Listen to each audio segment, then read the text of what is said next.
Welcome to the online class of Professor S.K. Paul, HOD, University Department of English, BRA, Bihar University, Muzaffarpur. Good afternoon, dear students of PG Semester 1. PG Semester 1. Okay, good afternoon. PG Semester 1, CC2, Unit 1. So, good afternoon. Good afternoon. Good afternoon. Please put your sound. Good afternoon. I have already started. I will have to restart. So, please put your sound option off. Put your sound option off. So, I would restart again. Welcome to the online class lecture from Professor S.K. Paul, HOD, University Department of English, BRA, Bihar University, Muzaffarpur. Dear students of PG Semester 1, CC2, Unit 1 and Hamlet. Today I am going to discuss through this lecture entitled Hamlet as a Revenge Tragedy. So my discussion will focus on the theme Hamlet as a revenge tragedy. Shakespeare is the best dramatist of English literature. Your sound is interrupting. Please put your sound systems off. The microphone is there. Just cross it. Tap it once. It would be muted. Mute your sound. So, Hamlet as a revenge tragedy. Shakespeare is the best dramatist of English literature. Hamlet is his most popular play. It is called a revenge tragedy. When we go through the whole play, it seems that it is a revenge play. Many critics approve it. Revenge is a powerful, natural, and dangerous emotion. To satisfy inner urge, an individual takes the law into his own hands. Sometimes the revenge appears as the source of political and domestic horror. It is a feeling that never sleeps. It appeals to dramatists because it provides a logical framework for the depiction of human passions. It also appealed to Shakespeare, and he used it as a major theme in his play Hamlet. The revenge tragedy is especially associated with Seneca, an ancient Roman dramatist. Seneca produced the tragic effect by horrifying incidents, bloody actions.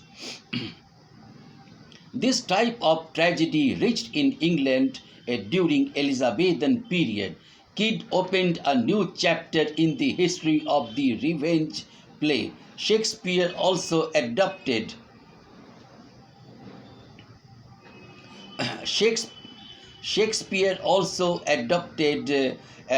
the dramatic tradition of the revenge tragedy.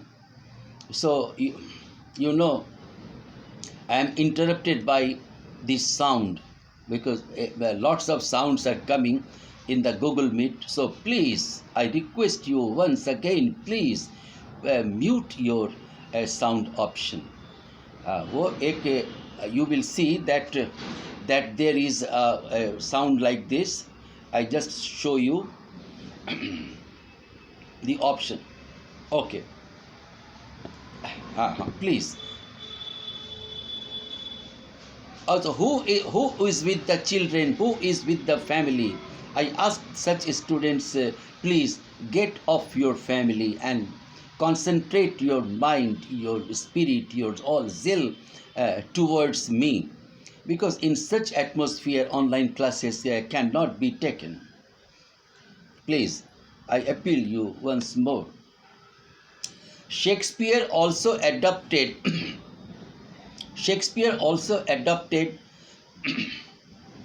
the dramatic tradition of the revenge tragedy.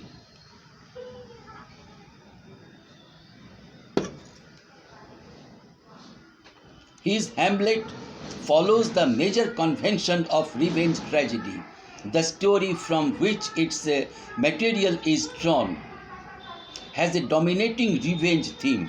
The exciting plots of this play fulfill the need of the theme of revenge. In a in a revenge tragedy, the role of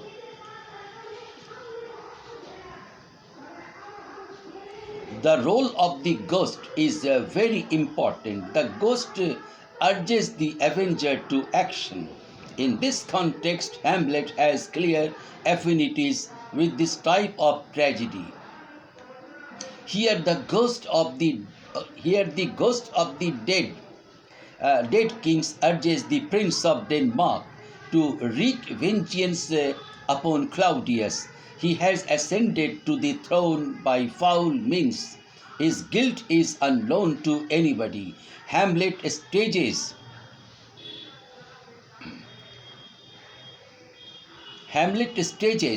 a play to verify the ghost's story.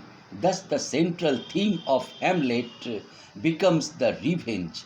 Ultimately, the revenge is taken, but in doing so, the avenger has to lose his own life too. Apart from the central theme, Hamlet has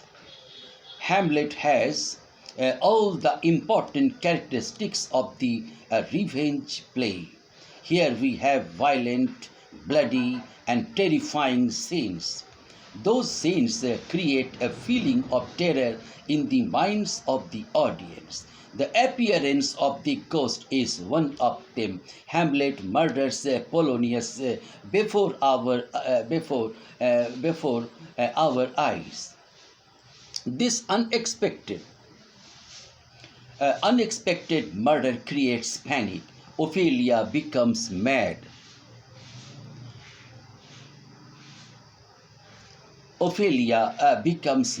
She drowns and dies. Laertes leaps into her grave. Hamlet also follows him. All these events make it a revenge play. Murder is one of the important features of a revenge play. In Hamlet, we find this important feature. Hamlet kills Polonius at the end of the play. At the end of the play, there are several deaths on the stage. Firstly, the queen drinks the cup of poisoned wine and dies. Secondly, Hamlet kills Claudius, the king, and then Laertes and Hamlet also die. They die due to the wounds of poisoned rapier. Oh, what a horrifying scene it is. Thus, Hamlet is a revenge play. Here we find all the important characteristics of the revenge play. Here we get horrifying incidents, bloody actions, and ranting speeches. Here we have the ghost, madness, incest, violence, fighting, bloodshed, and murders too. It is said that Hamlet is basically a revenge play, yet it differs from a revenge play. Many critics approve this comment. In the support of the comment, many arguments are given. Gogging argues that Hamlet is not to be regarded as tragedy of revenge, but as the tragedy of human soul. He wants to say that Hamlet is a tragedy of humanity. It is the tragedy of human soul also. Gogging is true because Hamlet holds the mirror of life. In that sense, every tragedy is the tragedy of human life. But the basic motive of the plays is nothing but revenge. Nothing but revenge. It cannot be denied. So you may take a snapshots also, and you will send it on the group after the completion of the class. Okay. So just go on taking snapshots, important snapshots where your presence will be marked.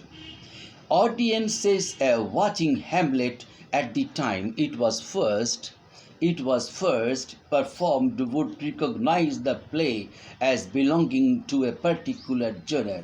They did not have a name for it, but modern scholars call it revenge tragedy. In a revenge tragedy, the hero has suffered a great wrong, usually the murder of someone he loves, and the plot is driven by his desire for revenge. At the end of the play, the two murderers, the person who has wronged him, and typically the hero also dies.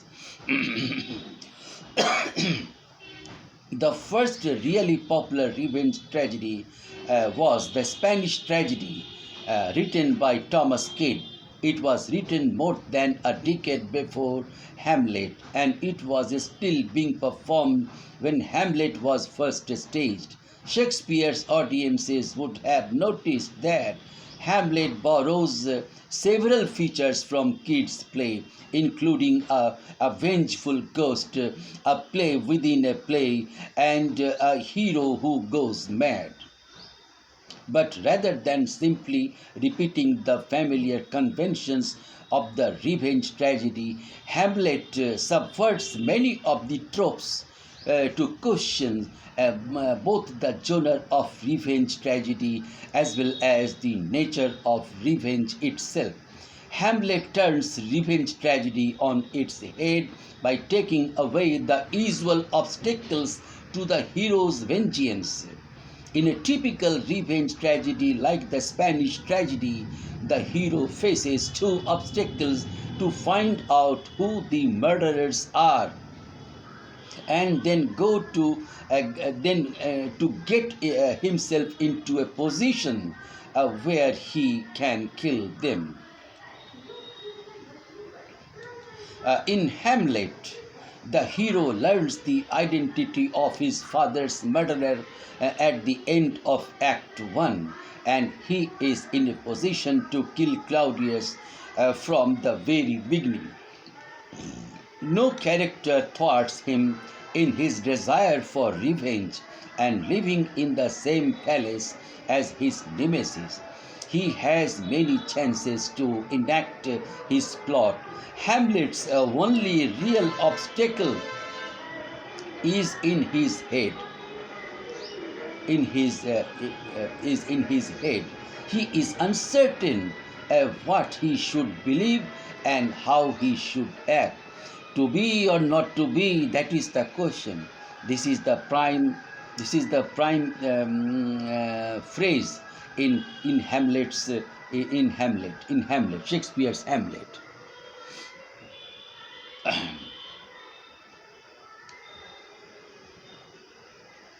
by making the obstacles to Hamlet's revenge internal, Shakespeare introduces philosophical questions to the revenge tragedy which had not appeared in the genre before. Can we believe the evidence of our eyes? Is revenge justified? Can we predict the consequences of our actions? What happens when we die? While Hamlet, being a tragedy, is generally seen as a very serious play, in some ways it seems to make fun of the revenge tragedies that came before it.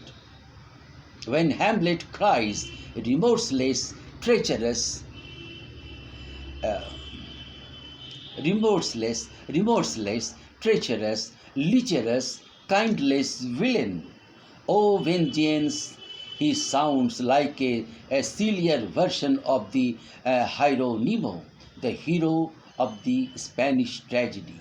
The play within a play staged in Act 3, Scene 2, is a parody of revenge tragedy. Its rhymes would have made it sound absurdly old-fashioned to an audience in Shakespeare's time. With the character of Laertes, Shakespeare pokes fun at the traditional heroes of revenge tragedy. Unlike Hamlet, Laertes is ready to rush to his revenge, but Claudius is easily able to manipulate him, and Laertes ends up begging forgiveness from the man he wanted to murder by making traditional revenge tragedies look ridiculous. Shakespeare shows us that the troubling philosophical doubt of Hamlet is more realistic than the passion and fury of the plays like the Spanish tragedy.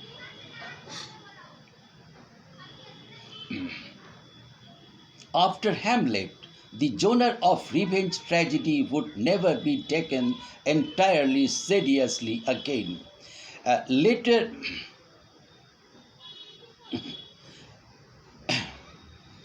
later revenge tragedies, later revenge tragedies follow Hamlet in using humor, especially humor at the expense of the revenge tragedy genre itself. The best known revenge tragedy written after Hamlet is the Revenger's Tragedy by Thomas Middleton, which was first performed in 1606. Please put your sound off. That is quite unnatural. Please mute your sound. Some TV sound is coming. Television sound is coming. What a fun.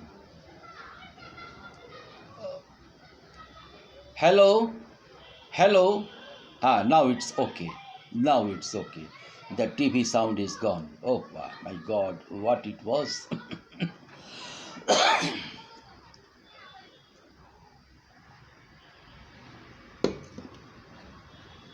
Revenger's Tragedy by Thomas Middleton, which was first performed in 1606. Please don't talk. Despite its title, The Revenger's Tragedy is as much a black comedy as a revenge tragedy. Its violence is deliberately over the top and its plot absurdly complicated.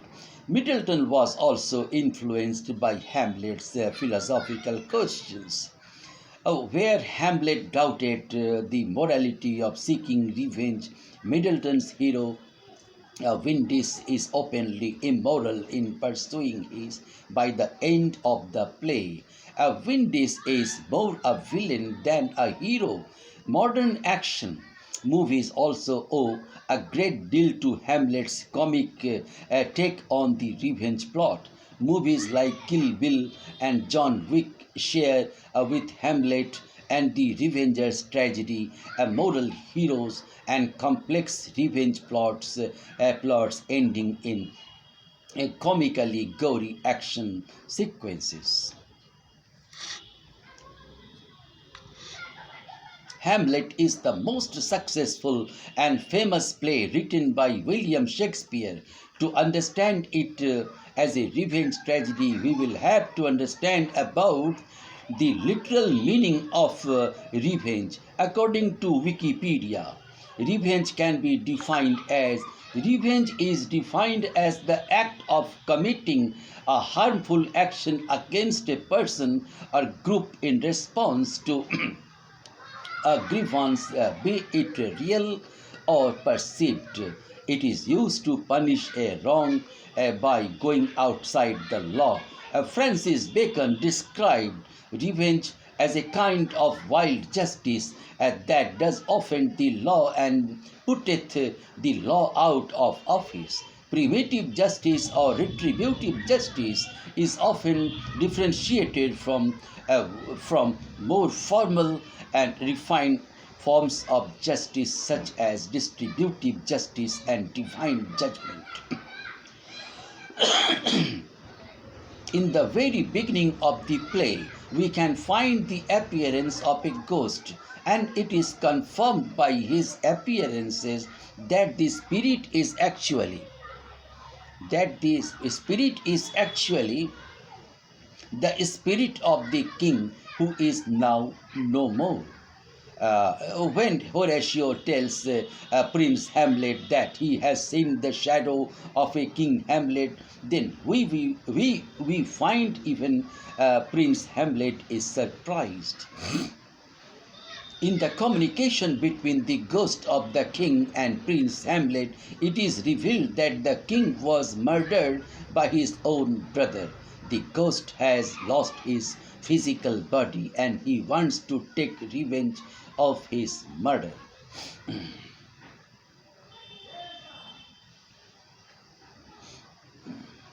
This is one of the prime reasons that he discloses the story of his death. The first step of revenge starts from here, and Prince Hamlet cannot take this truth as for granted.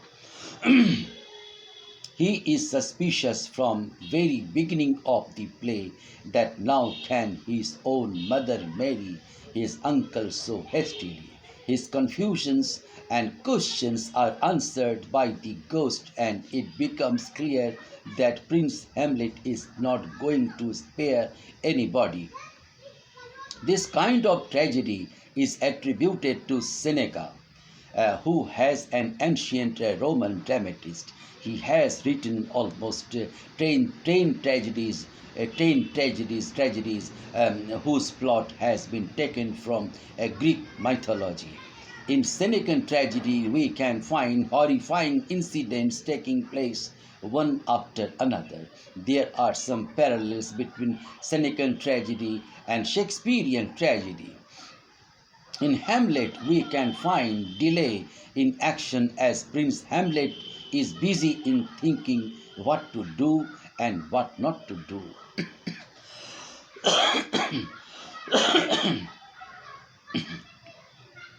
It can be seen by the famous soliloquy of Hamlet. It is worth quoting here. To be or not to be, that is the question.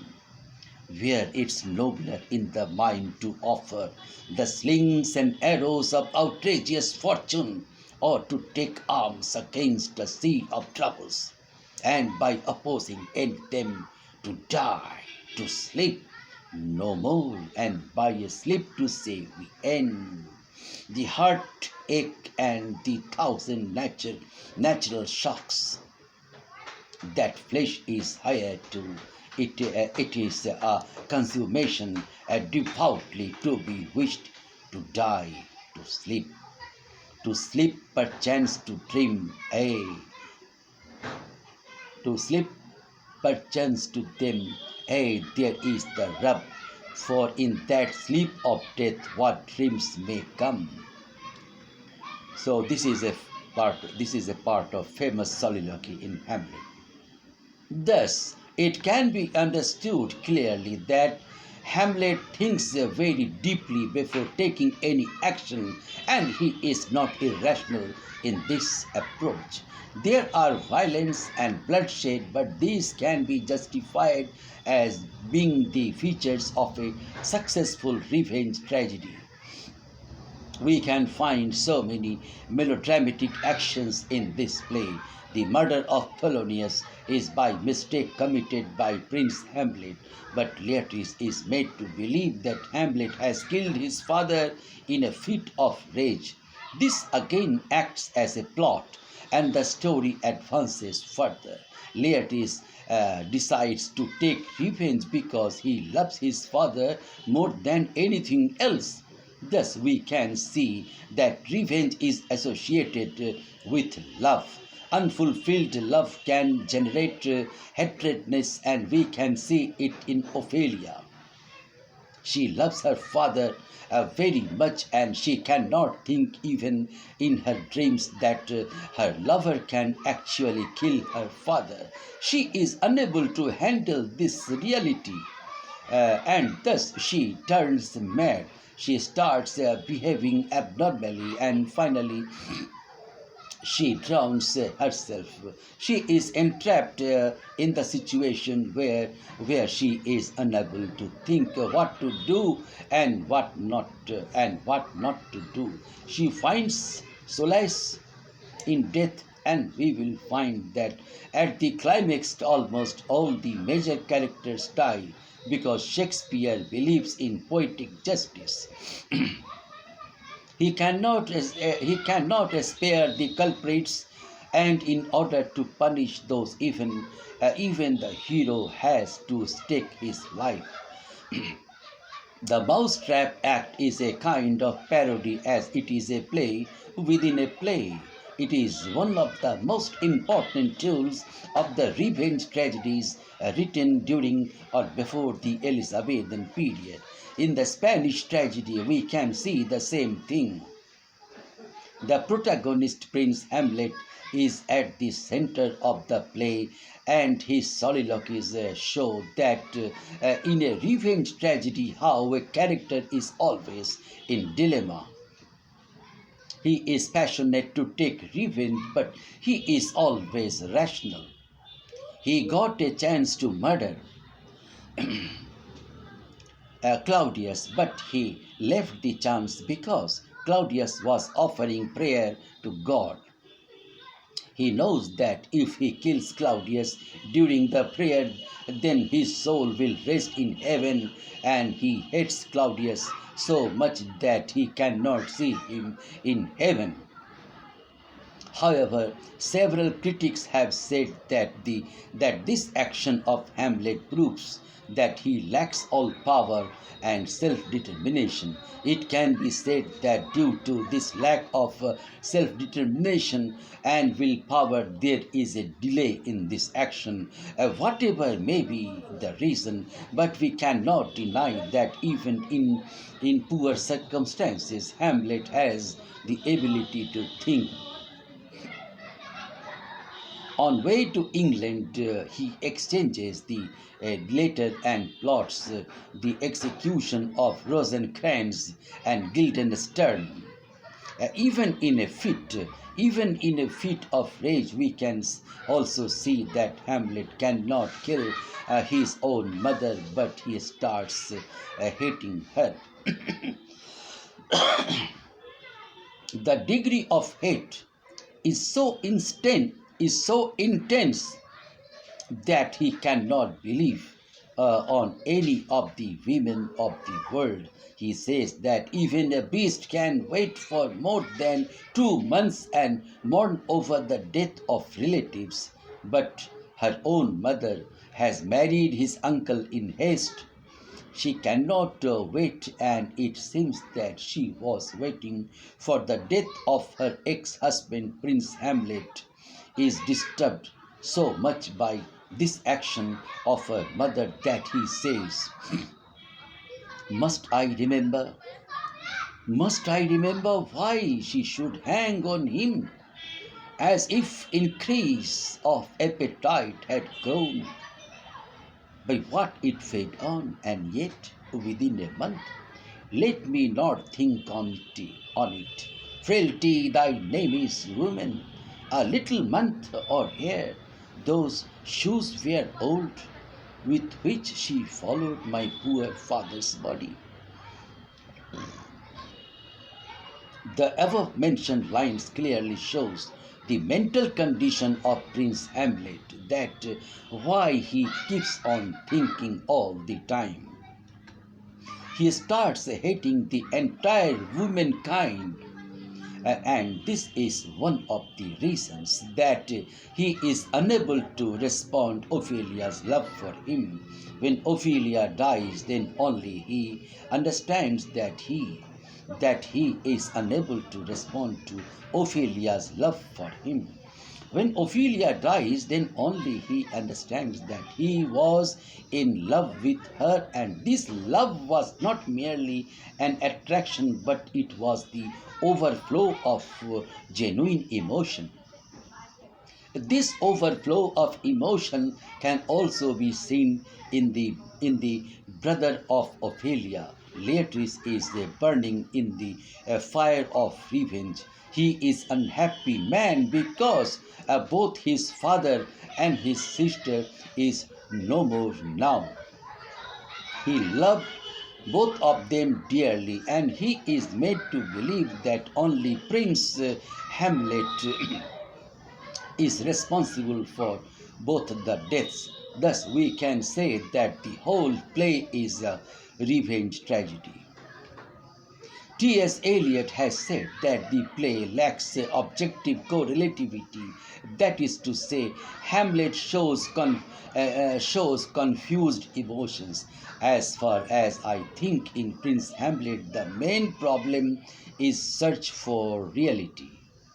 When the ghost of his father says that his uncle is responsible for his death, Prince Hamlet is surprised. It is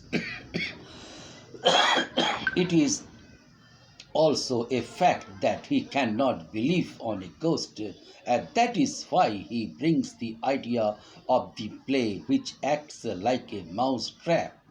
He says his friend Horatio to notice the reaction of the king.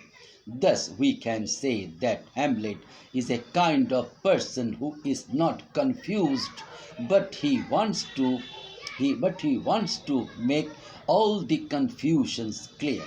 Sometimes he is in dilemma, but this dilemma is the speciality of Shakespeare, who utilizes this as this as tool to make his